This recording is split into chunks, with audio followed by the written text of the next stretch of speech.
Accepte la difficulté. Forge ta légende. Aujourd'hui, je veux que tu regardes la difficulté droit dans les yeux et que tu l'acceptes pleinement. Pas comme un obstacle insurmontable, mais comme une épreuve qui façonne ton caractère. Chaque défi, chaque moment de doute, chaque revers fait partie du voyage. C'est dans l'adversité que se révèlent ceux qui sont prêts à aller jusqu'au bout. Beaucoup commencent avec des rêves plein la tête, mais dès que la route devient incertaine, ils ralentissent. Ils hésitent, reculent, puis finissent par abandonner. Pas parce qu'ils n'étaient pas capables, mais parce qu'ils n'étaient pas assez résolus. Mais toi, es-tu prêt à persévérer quand tout semble contre toi? La réponse à cette question tient en quelques mots. Elle commence par une prise de conscience essentielle. Qu'est-ce que tu veux vraiment? Pas ce que les autres veulent pour toi. Pas ce qui semble raisonnable ou atteignable. Ce que toi, au plus profond de ton être, tu désires. Écris-le. Mets-le, noir sur blanc. Parce qu'écrire, c'est donner une forme concrète à tes pensées. Ce n'est pas juste une idée abstraite dans ta tête. C'est une vision qui commence à exister dans le monde réel.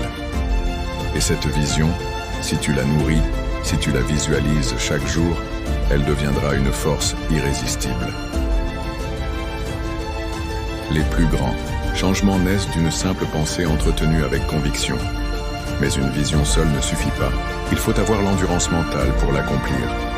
Tout commence dans l'esprit, on passe trop de temps à travailler notre corps, à perfectionner notre apparence, à chercher des résultats visibles. Mais ce n'est pas dans le corps que tout se joue, c'est dans l'esprit.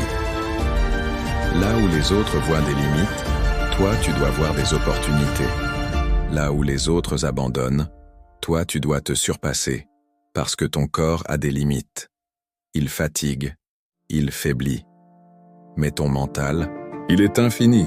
Et tant que ton esprit est fort, il pourra toujours pousser ton corps plus loin. Chaque victoire commence par une décision mentale, et chaque défaite commence par un abandon intérieur. Alors, à ce moment précis, quelle décision prends-tu? Laisse la peur derrière toi. Si tu continues à écouter tes doutes, à attendre que tout soit parfait avant d'agir, alors tu resteras figé. La peur est une illusion, un mirage qui n'a de pouvoir que si tu lui en donnes. Et si aujourd'hui, tu décidais de ne plus lui laisser de place? Si, au lieu de reculer, tu faisais un pas en avant, ne te demande pas « et si j'échoue ?» mais plutôt « et si ça marche ?» Parce que l'échec, contrairement à ce que l'on croit, n'est pas la fin. L'échec est une étape, pas un mur. Chaque personne qui a accompli quelque chose de grand a d'abord trébuché, douté, échoué. Mais la différence entre ceux qui réussissent et ceux qui abandonnent, ce n'est pas le talent, ce n'est pas la chance. C'est la capacité à continuer malgré tout.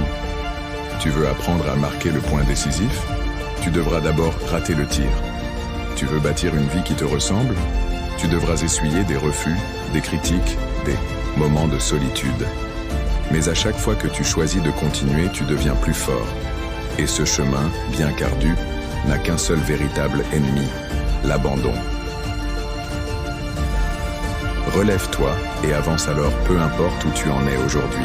Peu importe combien de fois tu as chuté. Ce qui compte, c'est que tu te relèves. Encore et encore. Parce que ceux qui réussissent ne sont pas ceux qui n'échouent jamais. Ce sont ceux qui refusent d'abandonner.